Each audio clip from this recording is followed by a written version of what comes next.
The Book of Genesis, chapter 29. Then Jacob went on his journey and came to the land of the people of the east. As he looked, he saw a well in the field, and behold, 3 flocks of sheep lying beside it, for out of that well the flocks were watered. The stone on the well's mouth was large, and when all the flocks were gathered there, the shepherds would roll the stone from the mouth of the well, and water the sheep, and put the stone back in its place over the mouth of the well. Jacob said to them, "My brothers, where do you come from?" They said, "We are from Haran." He said to them, "Do you know Laban the son of Nahor?" They said, "We know him." He said to them, "Is it well with him?" They said, "It is well, and see, Rachel his daughter is coming with the sheep." He said, "Behold, it is still high day. It is not time for the livestock to be gathered together. Water the sheep and go, pasture them." But they said, "We cannot until all the flocks are gathered together and the stone is rolled from the mouth of the well. Then we water the sheep." While he was still speaking with them, Rachel came with her father's sheep, for she was a shepherdess.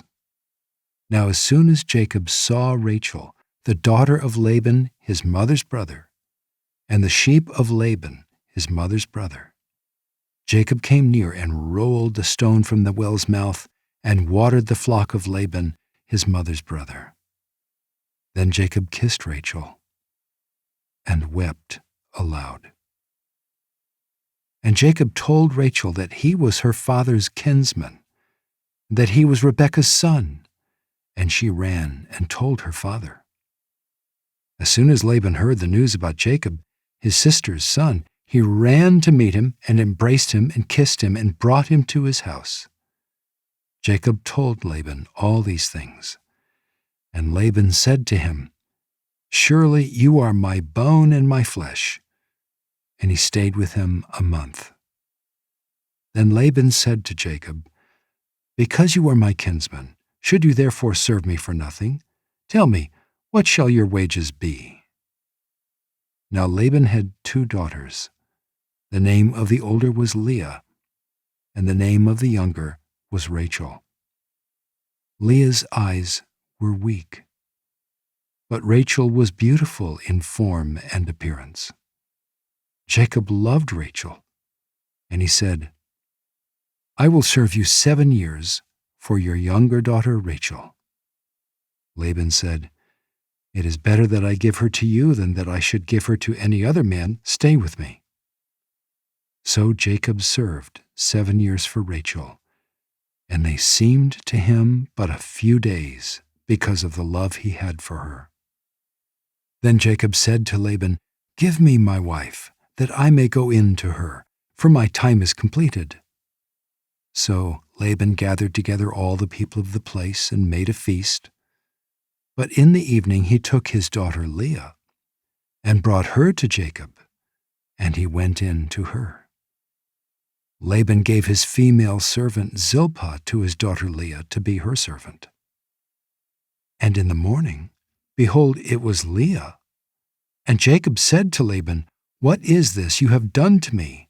Did I not serve with you for Rachel? Why then have you deceived me?" Laban said, "It is not so done in our country to give the younger before the firstborn. Complete the week of this one, and we will give you the other also, in return for serving me another 7 years." Jacob did so, and completed her week. Then Laban gave him his daughter Rachel to be his wife.